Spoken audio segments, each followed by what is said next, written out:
Amy, let me tell you about a magical place that is so exactly designed to be enclosed space, year-round fun for the whole family that I bet you already know what I'm going to say before I even say the name. Let's say it together on 3. 1, 2, 3.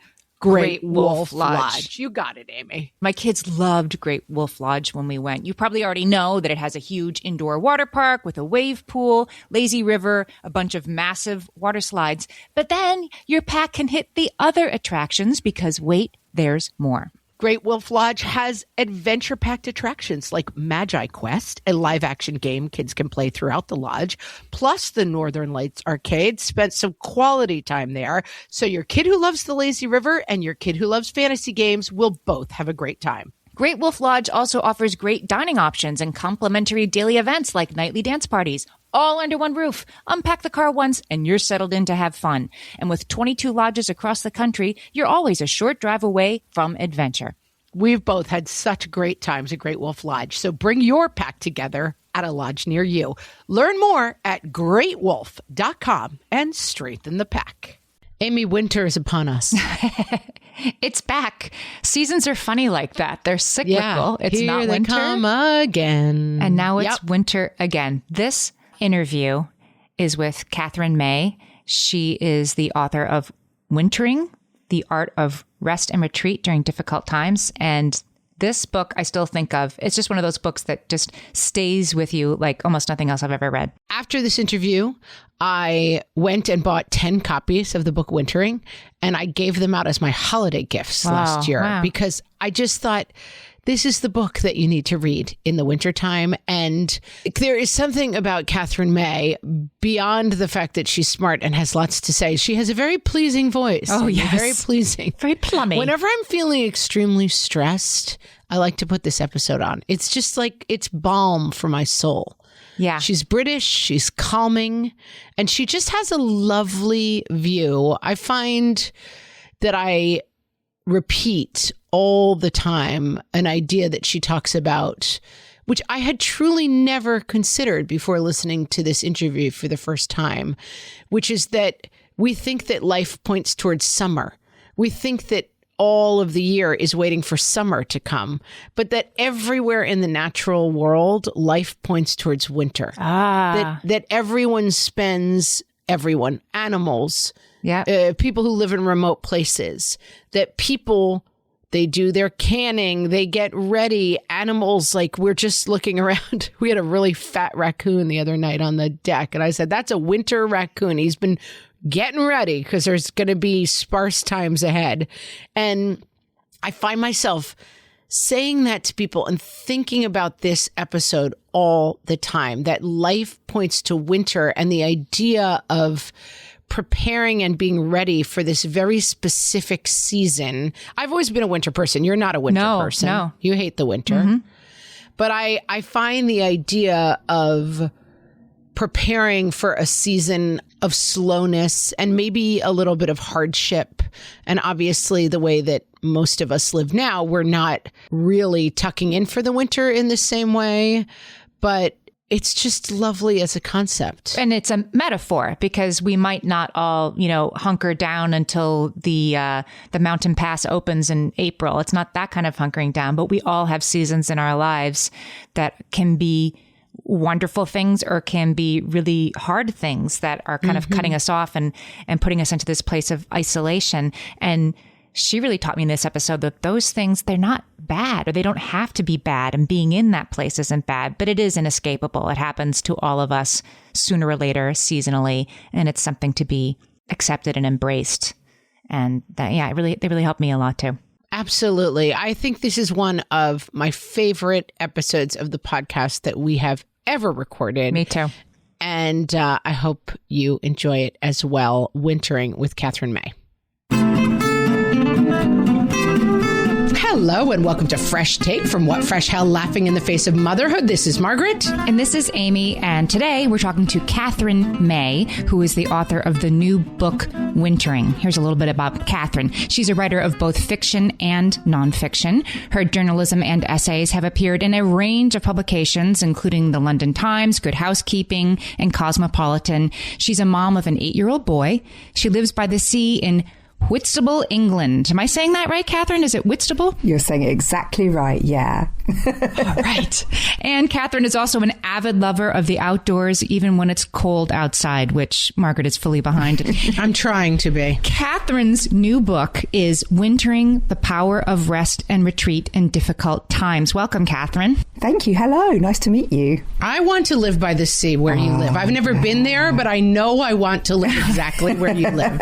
I can't lie. It is very lovely. And it's been very soothing this year to have a sea to go to, you know, when everyone else has been missing their summer holidays and things like that. I'm very lucky. Yes. It sounds like a big budget movie starring like Julia Roberts, living by the sea. I don't know. I want to do that. Right, right. Having your sweater gathered around you against the cold. Yes, absolutely. Oh, yeah, that's absolutely me. And actually, what's very funny is that this week there is a TV drama being filmed in Whitstable about Whitstable. And so they've kind of come and hypered up Whitstable. It's like all of the clapboard buildings along the seafront have now got these extra shutters over the doors and kind of cutesy signs. And they've replaced all our like plastic lobster creels with like woven ones, you know. Whatever that movie is, I will watch it twice. We will, yeah. Let us know. I am the exact audience for whatever that is. I would prefer if it doesn't involve, you know, tragedy. I want it happy. I want a lot of kissing. I want by the sea romance. I think it's a detective drama, actually. So, yeah, could be quite good. Oh, I love that. Even better. I'll take it. I would prefer romance, but I'll take it. So this is a parenting podcast, Katherine, and we usually talk about parenting books. And this book sort of is a parenting book, but it's really just a book for everyone. Margaret and I love this book. We've been talking about it all week and really looking forward to this interview because this book captures the moment that we are all in this pandemic so perfectly. And that was completely unexpected on your part. Is that right? Yeah, I didn't do anything to cause the pandemic. I just want to make that really clear.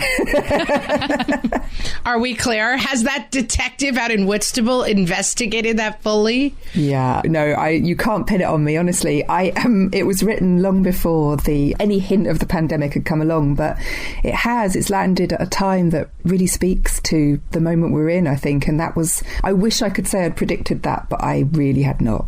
Can you give us, I find it a difficult book. I keep talking to people about this book and it's a slightly difficult book to summarize, but can you give us, just to start us off so people kind of know what we're talking about, a brief kind of summary overview of the book? Sure. So the book's called Wintering, and it's about our physical and metaphorical winters. So the times in our life when we feel like the world has pushed us out and we're kind of isolated, depressed, locked out in the cold.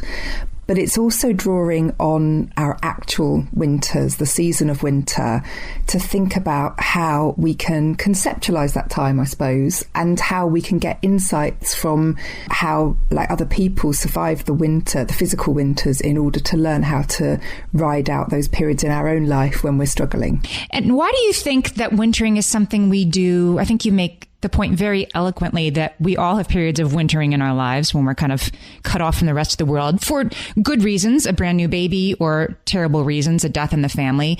But they're sort of secret and shameful that we perceive wintering as something we have to do alone. Why do you think that is? Yeah, I think we don't really talk about it. It seems to me that we all endure our own winters as if they're this special thing that's happened to us and we've uniquely failed and we feel really embarrassed and ashamed about it. And we don't really have a language for talking about them and for really seeing the similarities between those different moments. Because actually, I mean, the two examples that you bring up are perfect. It's really hard to talk about how having a new baby and having a death of a loved one could put you in a similar state of mind, but we actually know that they do, don't they? I certainly felt that when I was trying to deal with a tiny baby at home on my own. Yes, it's like time out of time and nobody else is awake with you at 2:00 in the morning. Yeah, and you can feel everything drifting away from you, I think. Yeah, it's that isolation. That's it. And that the sense is the world is moving on without you, which can be a welcome or terrifying feeling that everybody else is doing something that you can't participate in right now. Definitely. One thing that really spoke to me about this book, we have a Facebook group and people share a lot of things. And someone was asking this morning about sort of advice on how to talk to somebody who had had a pregnancy loss. And she said, I know all the things not to say, so don't tell me those things. I want to know what was helpful to hear. And one of the things that really spoke to me about this book was this metaphor of winter. Seems so useful for a time of mourning. There's a larger picture of times of isolation, but it really spoke to me as it's a season and it's a time that you are in a very specific state. And that state is you're kind of wintering alone, and yet we've all done it. The metaphor was very, very meaningful to me, and I think would be meaningful in terms of sharing that experience with people of like, this is winter. This is what it is. Yeah. And there's an acceptance in that winter metaphor, but there's also a sense that it's a season, that spring is out there somewhere, no matter how far off. Yeah, and that seasonal idea is helpful for two ways. I mean, like on one hand, it's going to end, and there is a kind of narrative arc to it. It does finish. In terms of grief, I mean, we know that you carry on grieving forever, but that real white heat of grief passes and real life comes back in again, although you emerge changed and, like never forgetting. But also, you can't rush a season. It will take its own good time. And I think that another kind of peculiarity of our modern life is that we think we can hurry everything up if we get it right. Like there's a technique that maybe we haven't found yet, but maybe there's a book or a podcast that will give us that technique. And then we Probably our podcast. Yeah, it would be. If it was going to be there, it would be your one. If it existed, it would be us. But I get your point that maybe it doesn't. It doesn't. And I mean, grief is maybe such a universal experience that we can all recognise this, that you can't hurry grief. There's nothing you can do to mitigate it. It's going to keep coming at you for a long, long time with loads of different angles on that feeling, that awful feeling of missing someone and someone being absent from your life. And actually, the only way to deal with it is to ride it, to walk alongside it, to be part of it and not to try and defer it somehow, I think. And I think going back to the person's question is that I have found through walking with other people in their loss and experiencing my own losses, that acknowledgement of winter is the key, I think, to connecting with people in grief. Fellow feeling. Yes, rather than saying, it'll all be okay. Things happen for a reason. God must have wanted another angel. These things that we hear that people are like, please don't say these things. That the problem with those things is that it's that to the people who helped me the most in times of my own wintering were people who looked at me and said, you're in winter and that's hard. And it moves me just to say that out loud. There's something very powerful in acknowledging, and that's what I think is so powerful about the book overall, just acknowledging that winter is such a huge part of it that I think a lot of us try to skip. Yeah. Because we want to go right to like, you'll be okay, it'll be fine. And not every situation will be fine. And as you said, some griefs are with us and have changed us for the rest of our life. And people who have an ability to acknowledge that to you, I found very useful to me. I think it's really important. And I think we are only just beginning to get back to the point in our society when we can look at grief again and see it for what it is, which is an awful, painful loss, and there's no bright side to that. Like, we can't, draw the sunny side out of grief or, draw lessons from it too soon. It's part of our humanity. It's fundamental to us. And in a lot of ways, it's very beautiful. It's very pure. But whenever I, hear somebody, particularly with the loss of children, I mean, sort of saying, oh, well, I suppose that means that, X, Y, or Z. No, there's not a bright side to this. The really empathetic and sympathetic response is to say, wow, this is horrible for you. Let me be with you while you're feeling horrible. Katherine, can we talk about the events that sort of inspired you to write this book, because they are not grief, or at least they're grief of a sort. Can you talk a little bit more about your own wintering? Yeah, so this time around, because one of the points I make in the book is that we winter in cycles and it comes at us again and again. But this particular time, I was just about to celebrate my 40th birthday when my husband fell very suddenly ill with a really nasty appendicitis that left him in hospital for quite a while we were, really worried about him. And as he was recovering, I realised that I'd been unwell for quite some time. I'd had a lot of abdominal pain, and it suddenly took over. And at the same time as that, I was in the process of leaving my job because I already knew that I was very stressed and I had to get out. But that time for me collided when I became so ill so quickly that I had to be signed off work for several months. And those months I was serving out my notice that I'd given on my job. And that was incredibly hard for me because I felt really isolated from my colleagues. I felt like I'd let them down when I should have been gradually handing over my role. I felt paranoid. I felt humiliated. I assumed that everybody was talking behind my back. And I was also really worried. My doctor told me to brace myself for a cancer diagnosis. And it turned out not to be, but actually I had pretty much destroyed a lot of my bowel by living for many, many years with severe stress. And so once I'd got on top of that as much as you ever can, shortly after we had to take my son out of school because he had just stopped coping altogether. And we realised that our family life had got to the point where we were just firefighting every night and every morning to get him to and from school. And I had to just push the stop button and say, right, this all ends. We can't keep throwing ourselves at the world like this. We've got to take some time out. And so that's what we did. There's so much in that we want to discuss. We'll be right back after this break. For some of us, tax season is one of the only times that we look at our finances fully. And once it's over, well, that was terrible. And it is completely understandable not to want to think about it for another whole year. But using Monarch and being intentional with your finances in an ongoing way helps you see where your money is going and how you can put your refund to best use. We are here to tell you, simplify your finances with Monarch. Monarch is the all-in-one personal finance tool designed to make your life easier.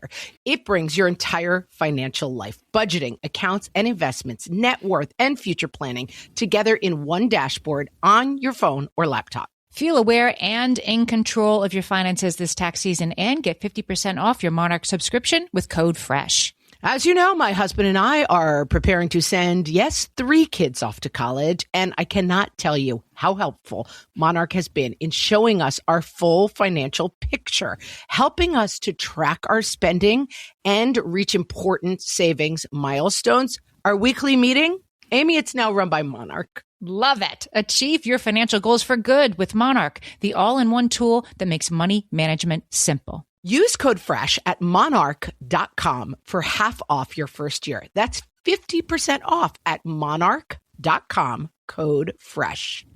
My favorite skincare products actually feel more like self-care, like they're so nice to put on and they smell so good that I'm actually happy when I get to that part of my day. And I swear that is how I feel about Osea's anti-aging body balm. Amy, you are usually the lotions and potions queen on this podcast, but I have to say, hard agree. Osea's anti-aging body balm is a liquid silk body balm that combines the lasting hydration of a lotion with the firming power of a serum, leaving skin smoother and firmer. This body balm is clinically tested and designed to deliver visible results you can see and feel. So we've gotten to use this product for a couple of months now, and I swear I have really noticed firmer and smoother skin, like on the back of my hands. It's like getting a mini spa treatment from head to toe. Get a spring-worthy glow with clean, clinically tested skincare from Osea. And right now, we have a special discount just for our listeners. Get 10% off your first order site-wide with code FRESH at OseaMalibu.com. That's 10% off your first order with code FRESH at OSEAMalibu.com. Okay, we're back. And Katherine, one of the things that really struck me in those stories, and again, it's not a parenting book necessarily, but there are so many parallels for parents. And this feeling of letting other people down when we're struggling is something that comes up again and again and again for us as hosts of this podcast, and our listeners express it. And it's something that I think, again, I haven't really heard discussed in this way of the part of the problem of winter coming is that it puts all this stress on us that like, no, our job is to be out there doing all of the things. And if we're snowed in, it's not just that we need to deal with our own problems. It's that we're not taking care of everyone else. You speak about it specifically at work. And but I thought that was a really interesting thing that I've heard come up for our listeners a lot. Yeah, I think it's something that comes up with women a lot and mothers a lot. You know, we feel like we should be taking care of everybody. We feel like we should be on top of things. And quite often, I mean, when you talk to women who have really crashed, you listen to them and they will tell you that they were not only taking care of their family and, you know, their nearest and dearest, but they were often also like getting involved in other people's lives as well. You know, they weren't kind of dropping round with meals for the person that was struggling down the road who they barely knew, or they were looking after other people's kids after school, or they were volunteering to take over, you know, the local Girl Guide troop because nobody else would do it, and so they felt like they had to step forward. And I think that, you know, women often feel this huge sense of responsibility for everything and end up really, really crashing, actually. And how did that play out for you in terms of this series of events where your husband became ill, you became ill, your son had issues at school? How do you extract yourself from that in a healthy way? Oh, well, I'm not sure there is a great way to do it. I mean, I had to just keep looking after everybody, but I also had to find time for myself, and I had to acknowledge that I was suffering too, and that actually I was, you know, really affecting my own physical health and certainly my mental health. And that meant using the time that this wintering opened up for me just to do some very simple things that were about making space for me to reflect, really, and to tick through all the stuff that was happening until I could process it.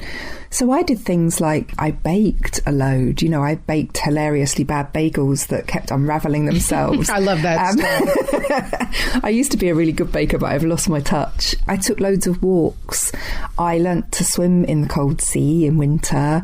I just took the small bits of space that I could. You know, I never get big swathes of time anymore. I used to love going away on retreat before I had my son. I used to book myself a little hut in the woods and spend a few days there on my own, and that's just not possible for me anymore. But I can actively find time to rest and to just be myself for a while and to find solitude. Solitude's really important to me, I think. I don't know if everyone shares that. I think other people get renewed by spending time with other people, but I need that time on my own. And if I don't acknowledge that need, then I'm not doing anyone any favours, because frankly I'm grumpy and horrible to be with, but I'm also just tired and out of ideas. You said something in the book about a tree, and I went for a walk this weekend and looked at a tree, was blown away that I had never realized this, that you look at a tree and it seems dead. It appears dead. And Margaret will tell you I am the dreader of winter on this podcast. I'm like, just going to hold on and wait for spring, and it can't come soon enough.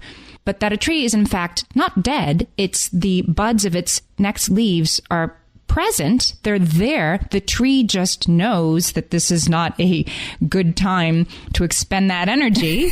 So it's going to hold the leaf buds until there's enough sunshine for them to succeed. And I had never looked at a tree that way. And I had never looked at winter that way, that when the world feels overwhelming, it's time to stop forcing the new leaf buds. It's time to stop and hold and wait for better conditions, so to speak. I'd never thought of it that way. Absolutely. I mean, that was a huge learning for me, was knowing that these little buds are on the trees right now and they look really bare. I'd never noticed that before. Isn't it funny that you can live a whole adult life and not know something as simple as that? But actually, when you begin to look at the biology of this, all of nature is not pointed towards summer, it's pointed towards winter. It's pointed towards that point of survival at the darkest point of the year. So the trees, they dispose of their leaves when they're not needed anymore so that they can draw in their energies and make sure they're ready for the next year when they come back bigger and better, actually.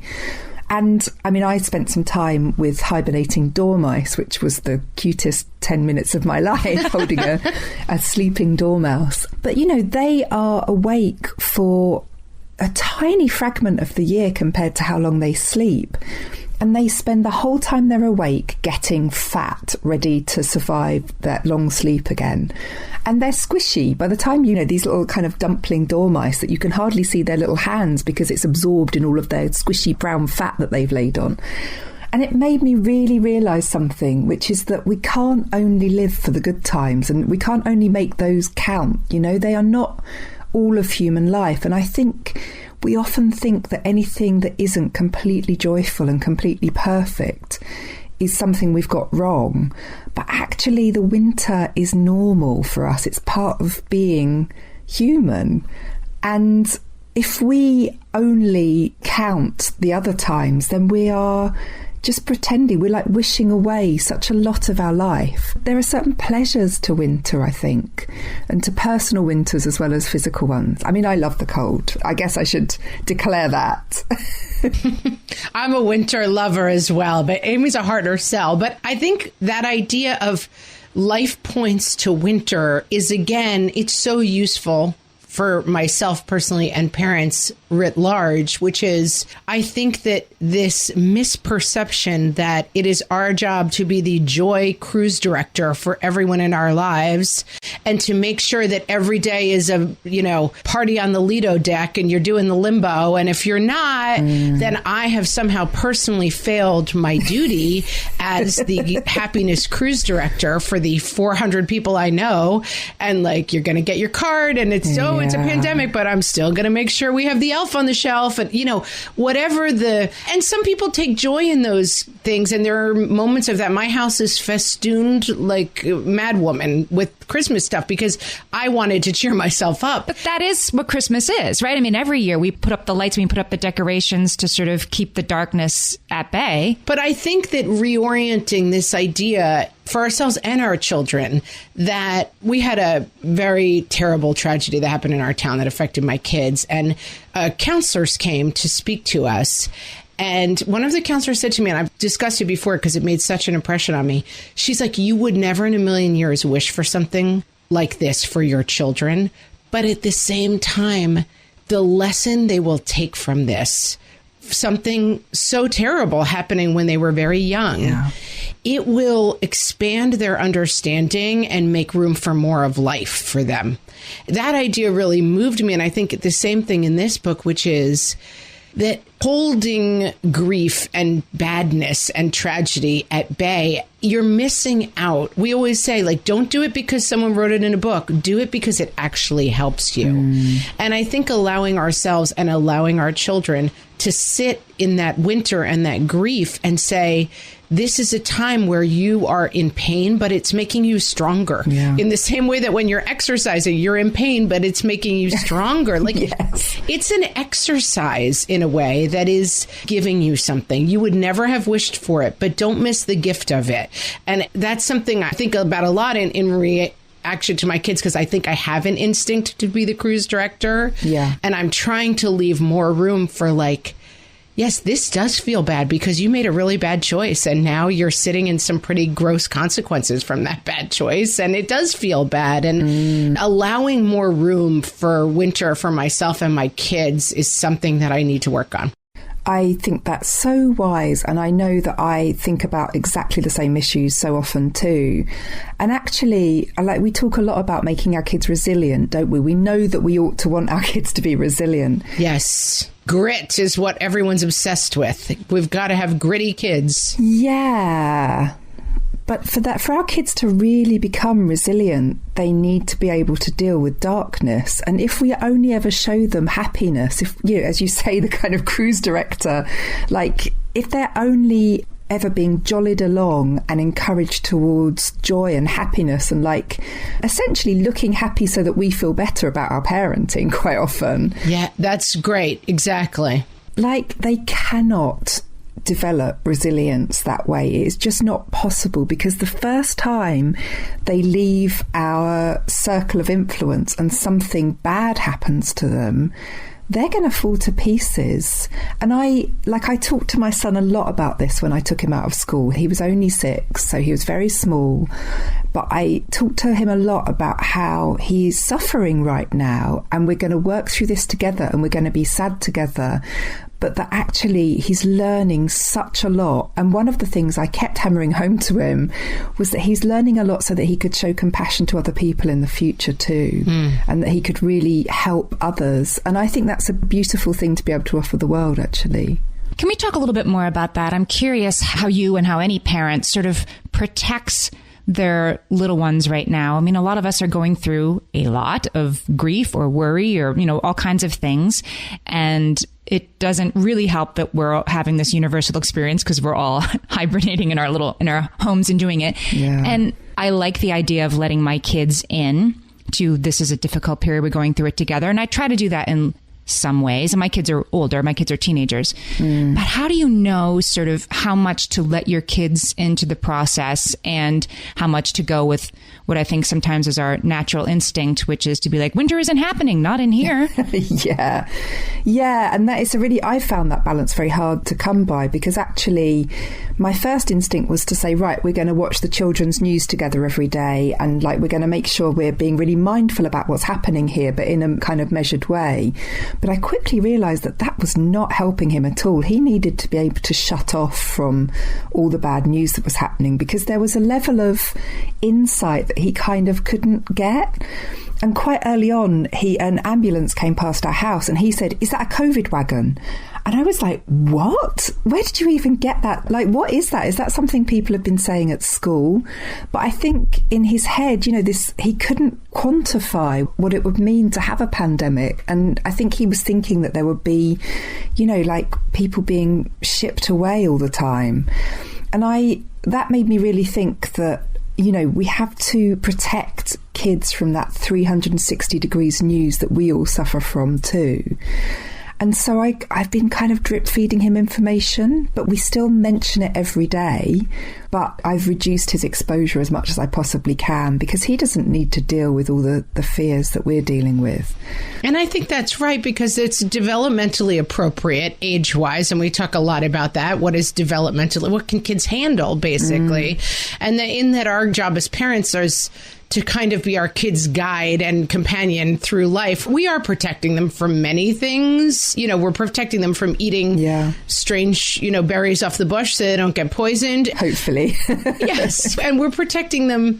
I don't think we have to suddenly be like, welcome to winter, gritty kids. Here's the whole lot of it. Like, it's okay to say we're going to let in as things, we just had a family member who passed away, and we decided at what point to mention they were sick. We decided at what point to kind of give them the outcome possibilities.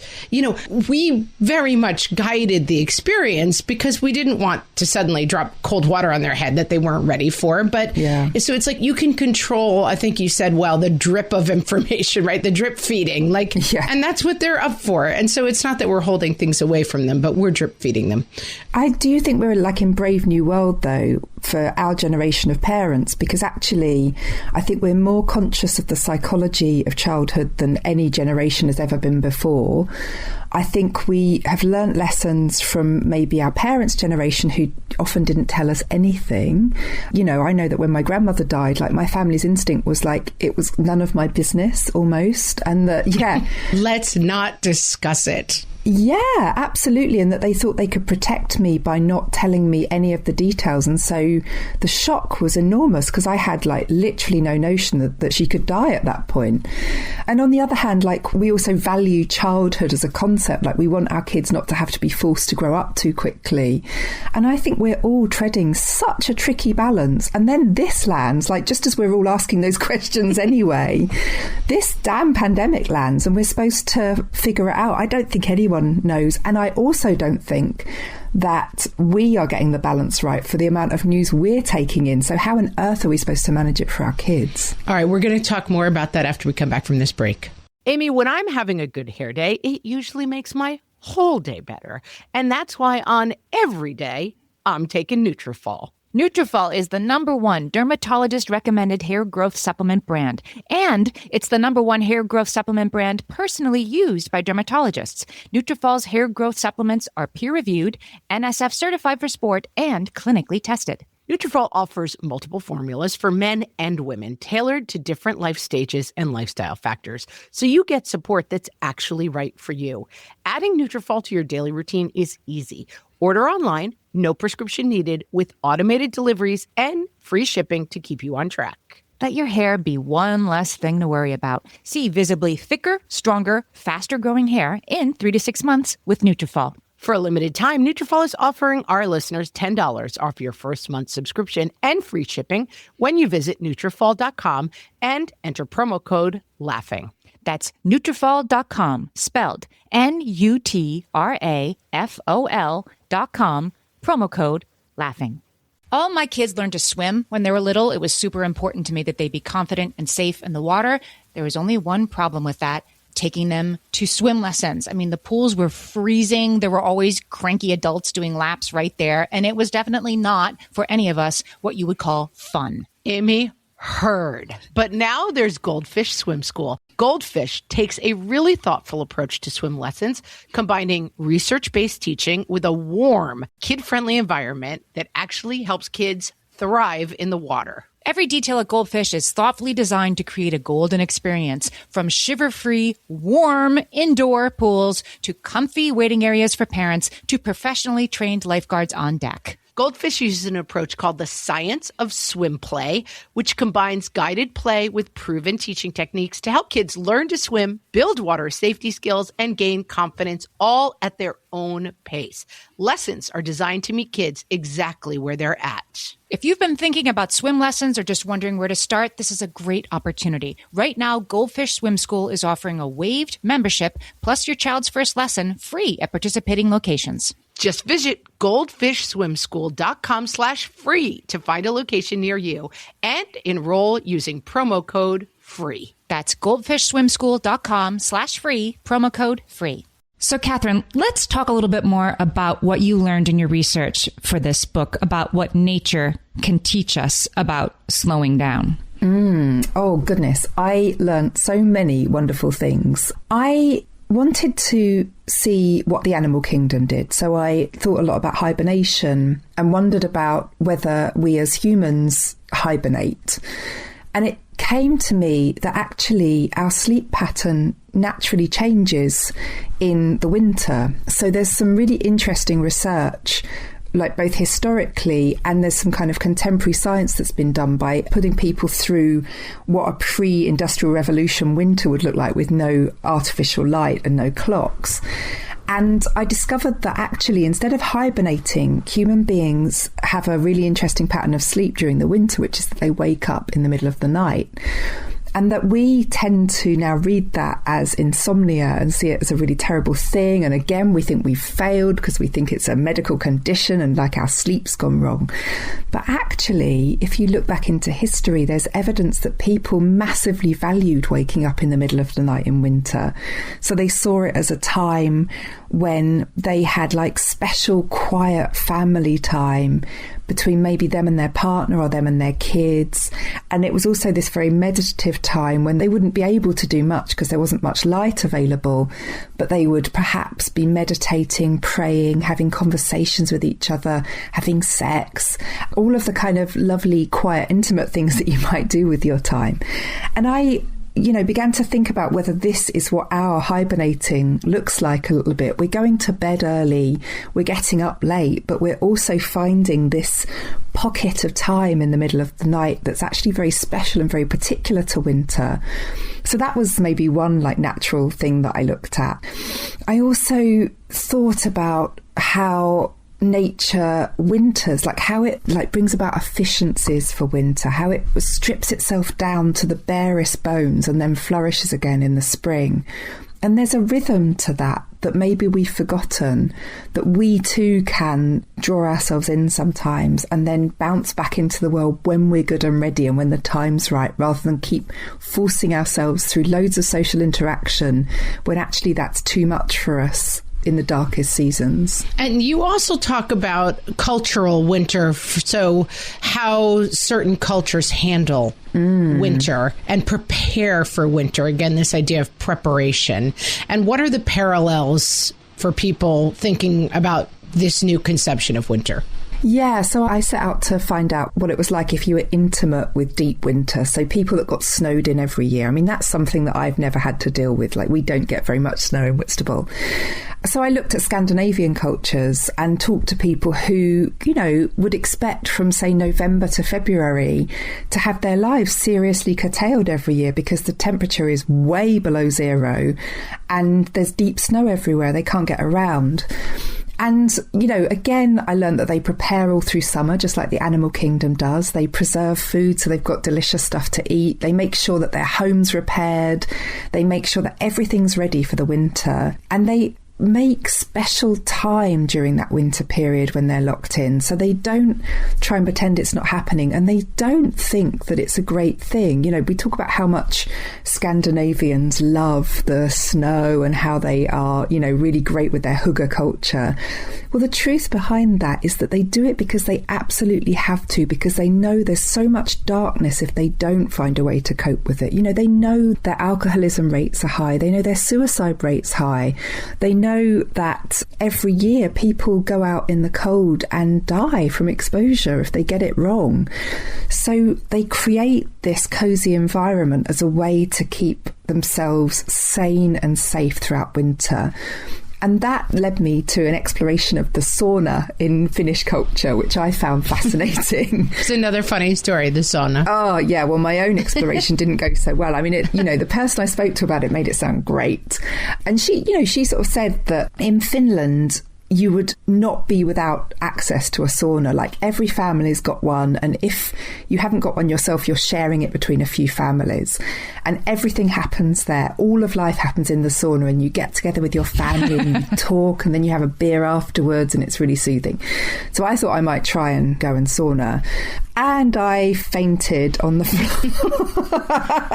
So that wasn't the right solution for you. I'm not good at heat. I am genuinely a chilly mortal.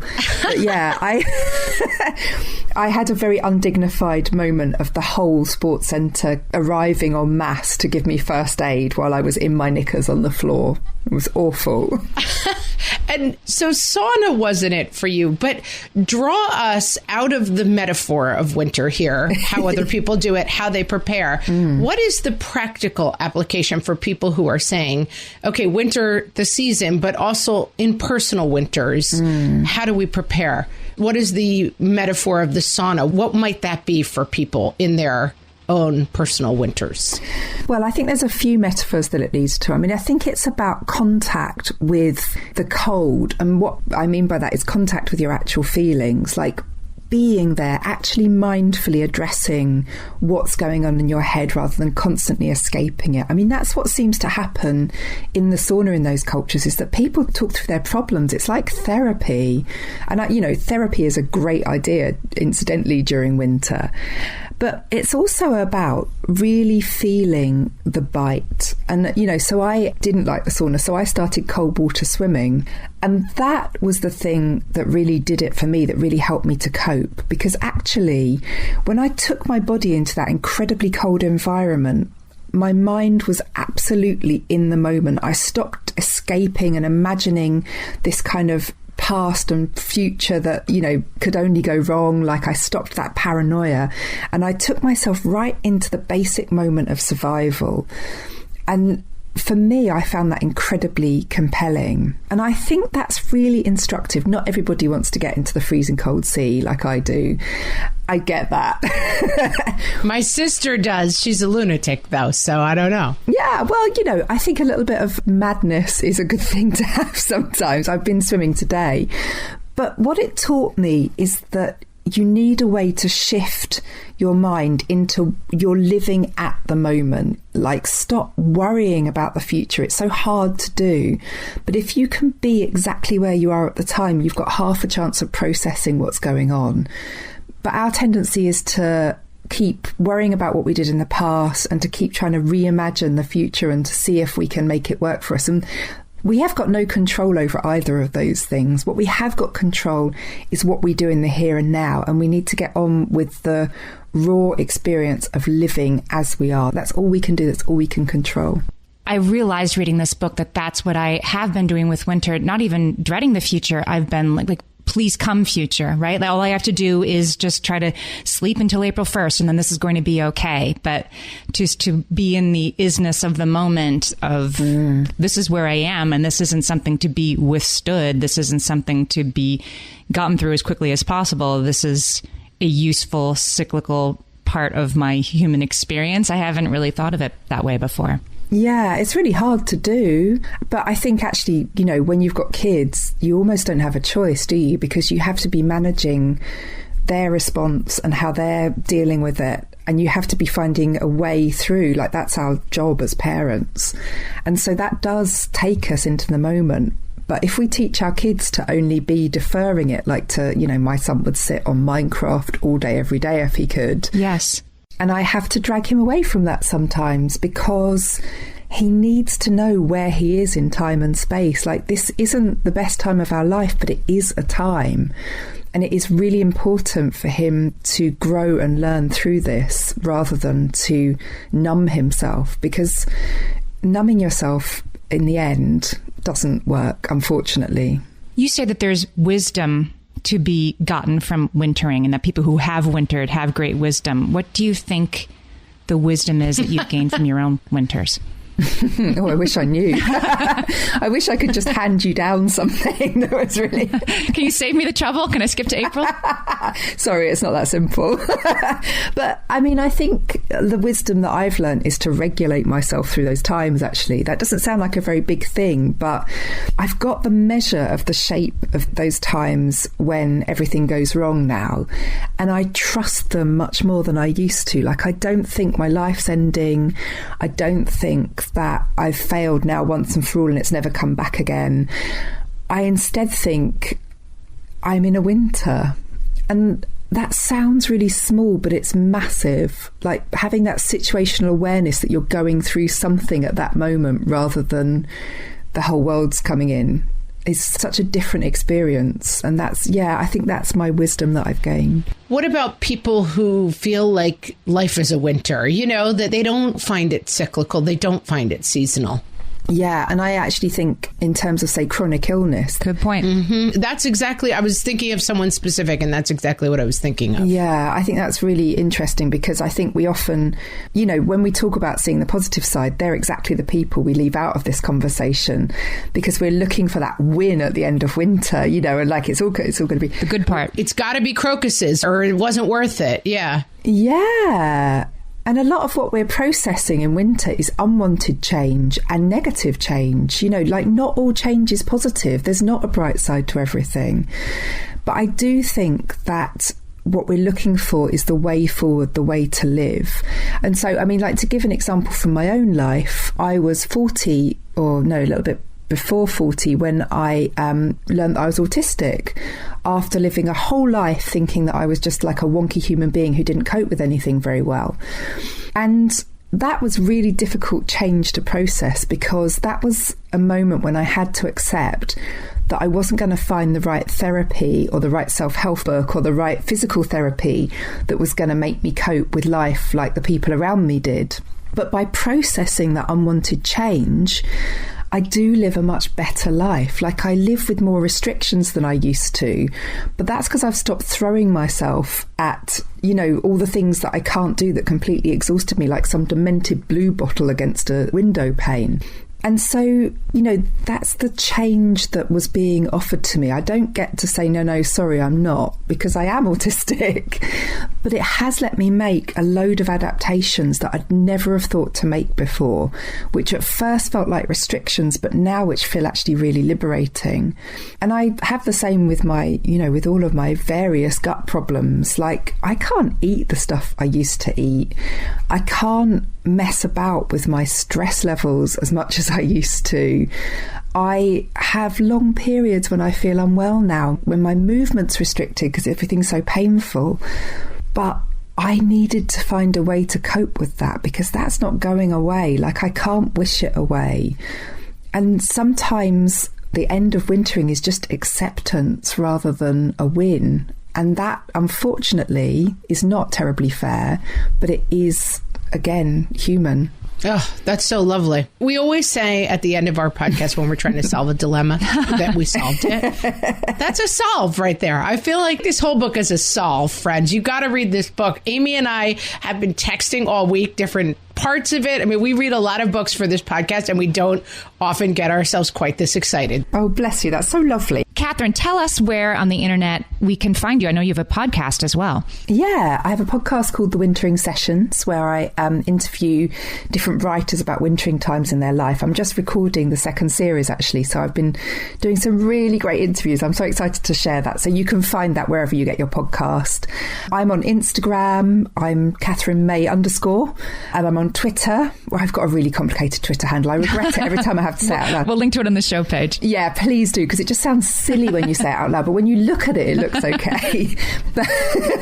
But Google me, I'm there. Katherine May's new book is called Wintering: The Power of Rest and Retreat in Difficult Times. This is a beautiful book for you, for anyone. It's a terrific book. Thank you for talking to us, Katherine. Thanks so much. Thank you so much for having me. Thank you.